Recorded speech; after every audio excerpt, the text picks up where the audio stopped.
ओम शांति। 13 जून 2022 बाबा के आज के महावाक्य हैं।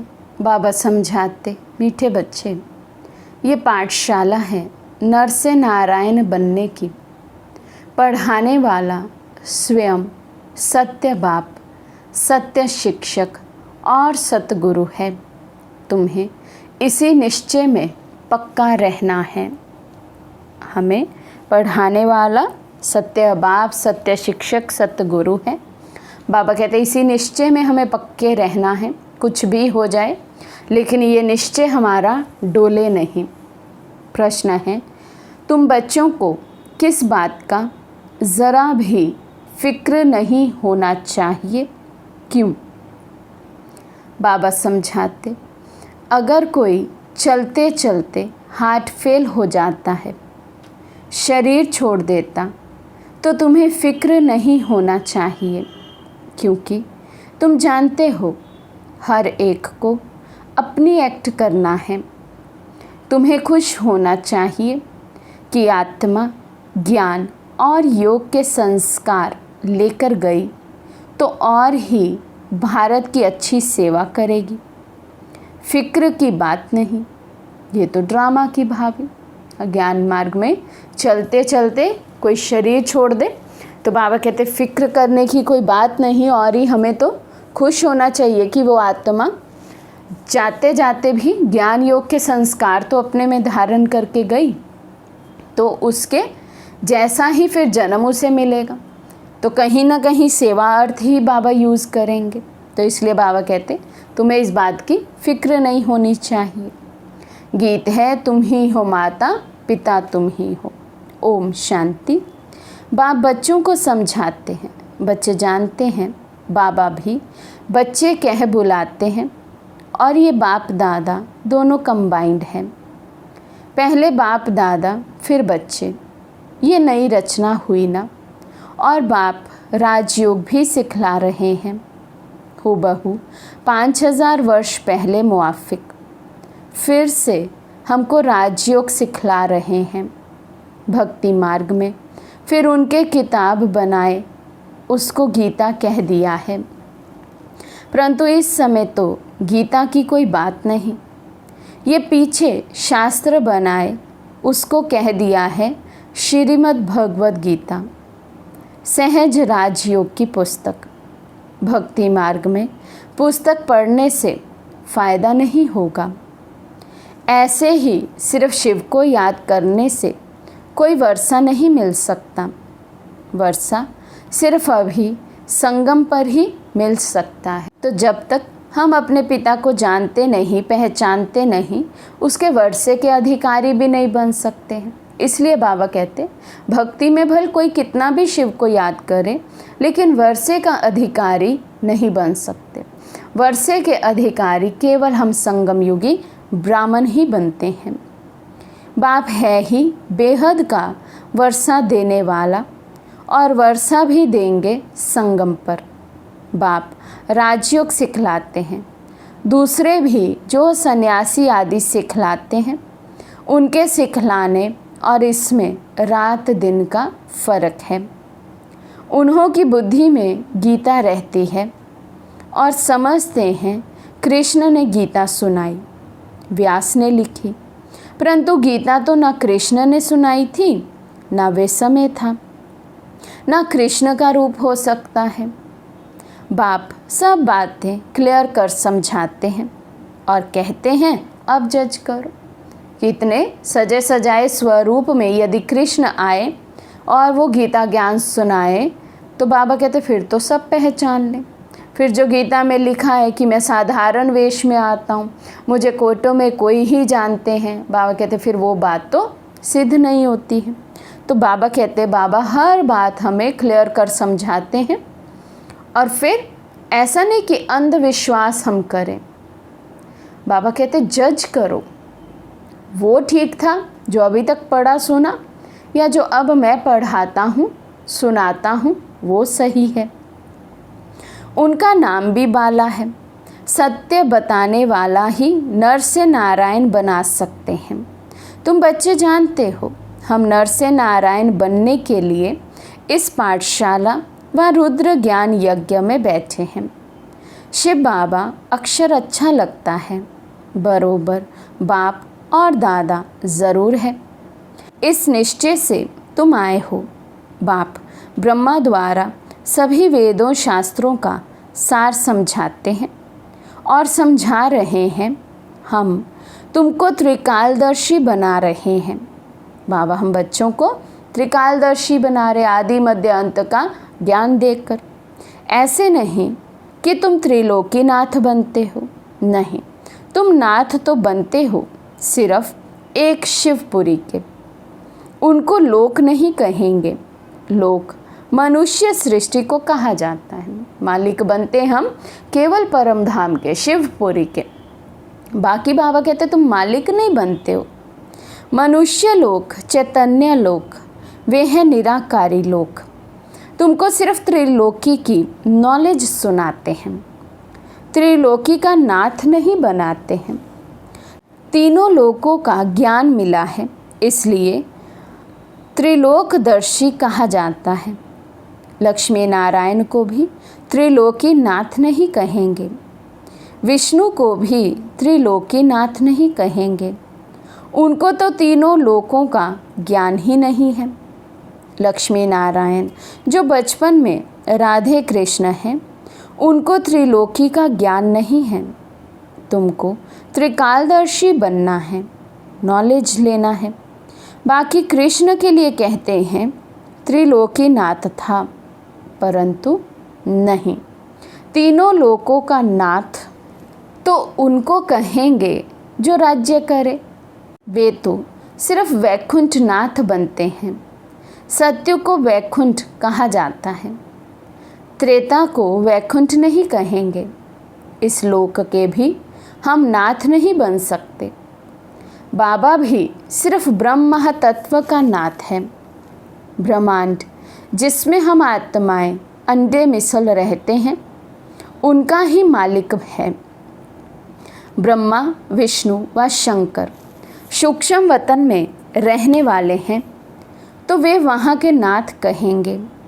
तुम बनते हो वैकुंठ नाथ। वे सूक्ष्म वतन की बात, वे मूल वतन की बात, सिर्फ तुम ही त्रिकालदर्शी बन सकते हो। तुम्हारा तीसरा नेत्र खुला है, दिखाते भी हैं भ्रिकुटी के बीच में तीसरा नेत्र है, इसलिए त्रिनेत्री कहते हैं।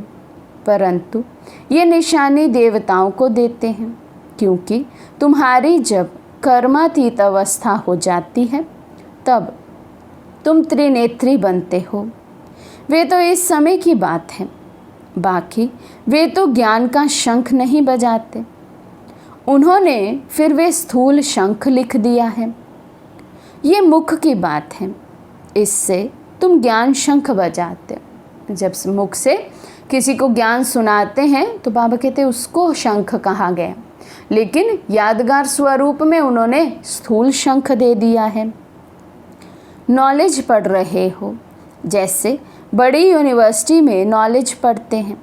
ये है पतित पावन गॉड फादरली यूनिवर्सिटी। कितनी बड़ी यूनिवर्सिटी के तुम स्टूडेंट हो। साथ साथ तुम ये भी जानते हो कि हमारा बाबा बाबा है, टीचर है, सतगुरु है, सब कुछ है। ये माता पिता हर हालत में सुख देने वाले हैं, इसलिए कहते हैं तुम माता पिता हम बालक तेरे, तुम्हारी कृपा से सुख घनेरे। ये है सैक्रीन, बहुत मीठा है। देवताओं जैसे मीठा कभी कोई हो ना सके। बच्चे जानते हैं भारत बहुत सुखी, एवर हेल्दी, एवर वेल्दी था, बिल्कुल पवित्र था। कहाँ ही जाता है वाइसलेस भारत। अभी तो नहीं कहेंगे, अभी तो विशेष पतित कहेंगे।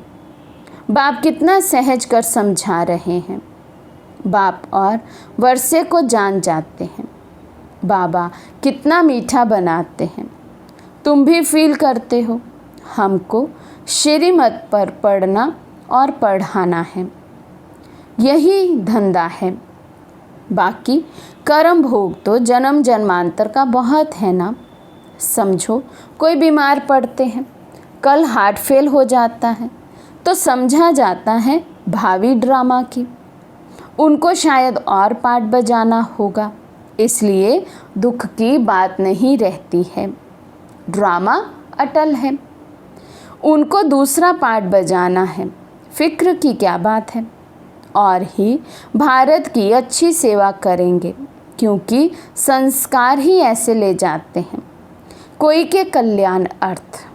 तो खुश होना चाहिए ना। समझाते रहते हैं अम्मा मरे तो हलवा खाना, इसमें समझ चाहिए। तुम जानते हो हम एक्टर्स हैं, हर एक को अपना एक्ट करना है, ड्रामा में नोंद है, एक शरीर छोड़ दूसरा पार्ट बजाना है। यहाँ से जिन संस्कारों से जाएंगे वहाँ गुप्त भी सर्विस ही करेंगे। आत्मा में संस्कार तो रहते हैं ना। जो सर्विसेबल बच्चे हैं, मुख्य मान भी उनका है। सर्विस करने वाले, भारत का कल्याण करने वाले सिर्फ तुम बच्चे हो, बाकी और सब अकल्याण ही करते हैं, पतित बनाते। समझो कोई फर्स्ट क्लास सन्यासी मरता है, वे ऐसे बैठ जाते हैं हम शरीर छोड़ ब्रह्म में जाकर लीन हो जाएंगे, तो वे जाकर कोई का कल्याण कर नहीं सकते, क्योंकि वे कोई कल्याणकारी बाप की संतान थोड़ी है। तुम कल्याणकारी की संतान हो, तुम किसी का अकल्याण कर नहीं सकते, तुम तो जाएंगे कल्याण अर्थ।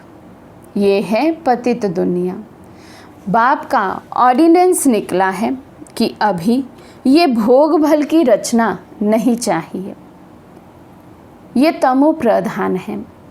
आधा कल्प से तुम एक दो को काम कटारी से दुख देते आए हो।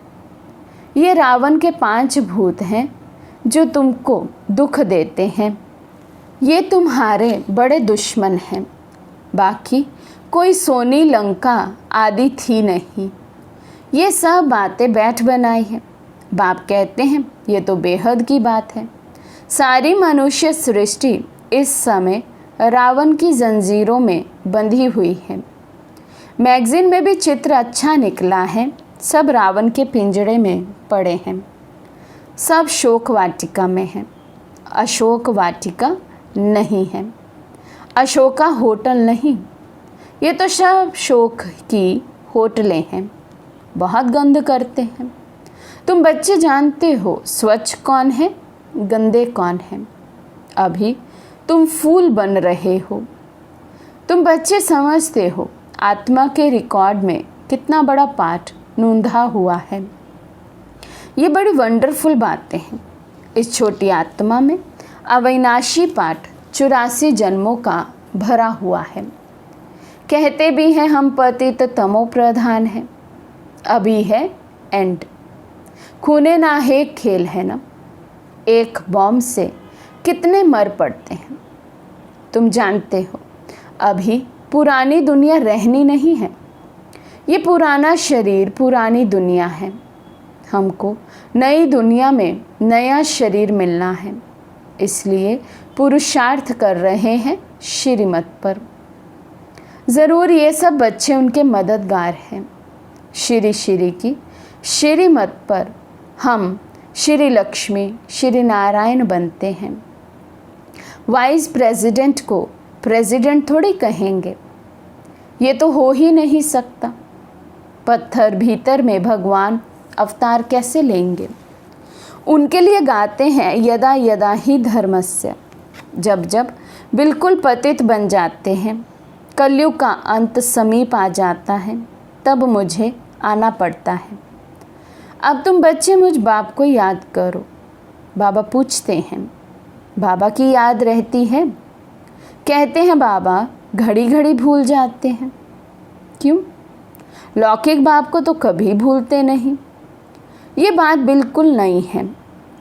बाप निराकार एक बिंदी है, ये प्रैक्टिस नहीं है। कहते हैं ना, हमने ना तो कभी ऐसा सुना ना उनको ऐसे याद किया। देवताओं को भी ये ज्ञान नहीं रहता, ये ज्ञान प्राय लोप हो जाता है। तो बाबा कहते क्यों भूल जाते हैं? क्योंकि प्रैक्टिस नहीं है।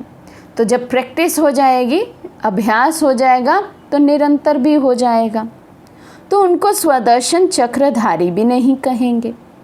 भल कहते हैं विष्णु के 2 रूप लक्ष्मी नारायण बनते हैं।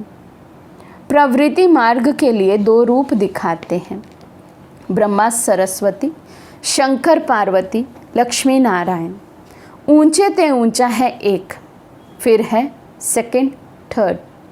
अब बाप कहते हैं बच्चे, देह सहित देह के सभी धर्म छोड़ो, अपने को आत्मा समझो। मैं आत्मा बाप का बच्चा हूँ, मैं सन्यासी नहीं हूँ। बाप को याद करो, इस देह के धर्म को भूल जाओ। बड़ा सहज है। अभी बाप के साथ बैठे हो, बाबा ब्रह्मा द्वारा बैठ बतलाते हैं। बाप दादा दोनों कंबाइंड हैं।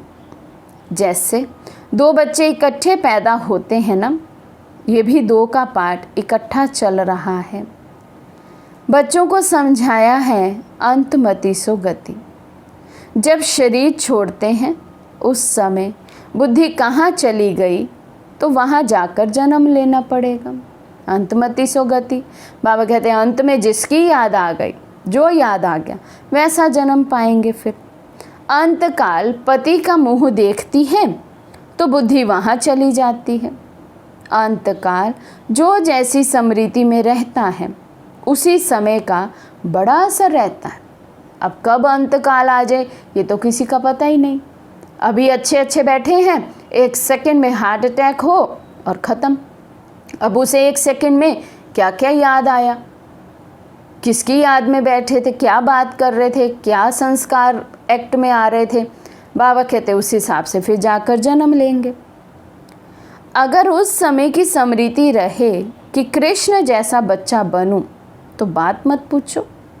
लास्ट सेकंड में बाबा कहते यदि ये स्मृति रहे कि मैं जाकर बस कृष्ण जैसा बच्चा बनूं, तो कितना अच्छा पाठ बजाएंगे, फिर बात ही ना पूछो। बाबा कहते बहुत सुंदर बच्चा बन जन्म लेते हैं।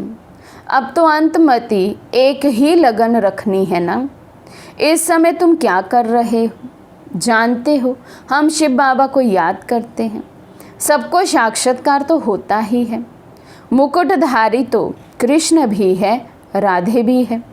प्रिंस प्रिंसेस तो होंगे, परंतु कब? सतयुग में व त्रेता में। वे फिर पुरुषार्थ पर हैं। जितना पुरुषार्थ करेंगे उतना ऊंच पद पाएंगे। तुम कहते हो हम तो 21 जन्मों के लिए राजाई लेंगे। मम्मा बाबा लेते हैं तो क्यों नहीं हम फॉलो करें? नॉलेज को धारण कर फिर कराना है। इतनी सर्विस करनी है, तब 21 जन्मों के लिए प्रारब्ध मिलेगी। तो मम्मा बाबा को फॉलो करना, मम्मा बाबा जैसा पुरुषार्थ करना, मम्मा बाबा जैसी सेवा करना, फिर बाबा कहते 21 जन्मों का ये प्रारब्ध मिलेगी। स्कूल में जो अच्छी रीति पुरुषार्थ नहीं करते हैं तो कम मार्क्स लेते हैं। तुम अभी 5 विकारों रूपी माया रावण पर विजय पाते हो। तुम्हारी है अहिंसक युद्ध।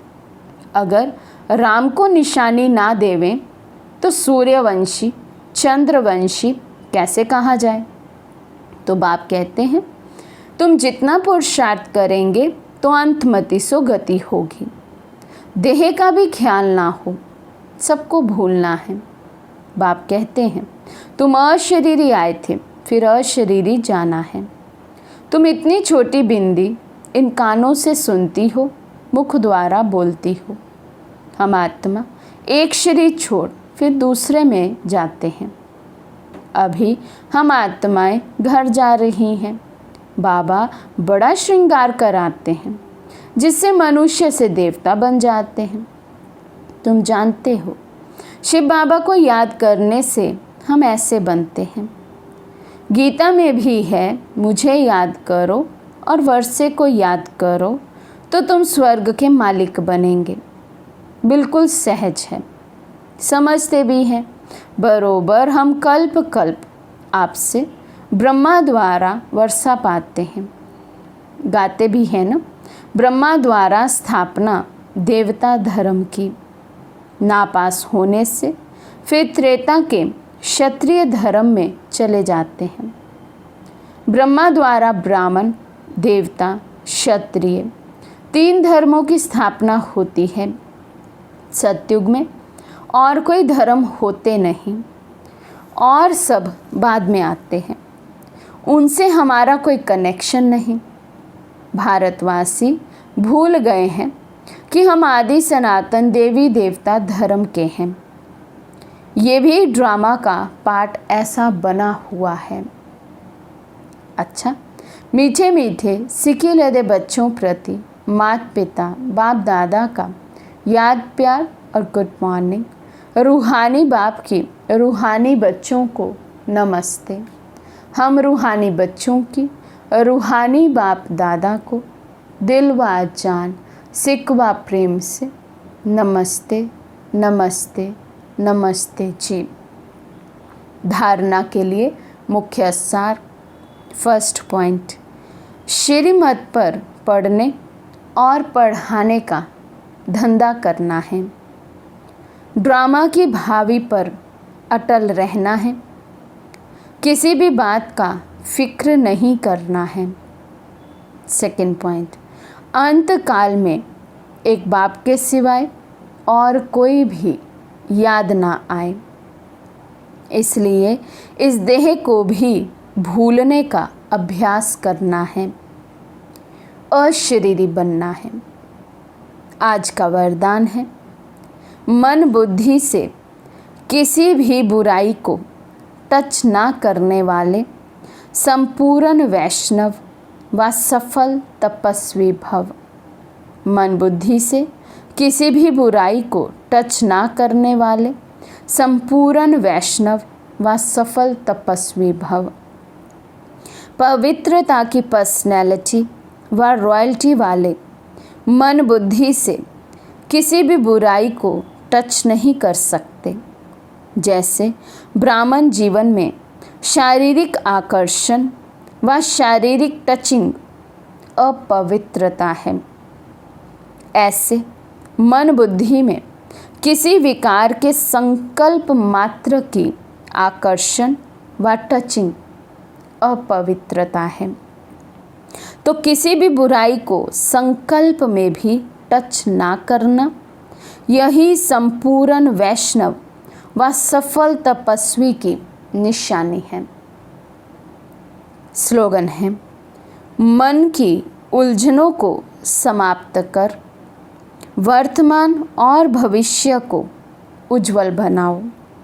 मन की उलझनों को समाप्त कर वर्तमान और भविष्य को उज्जवल बनाओ। अच्छा, ओम शांति।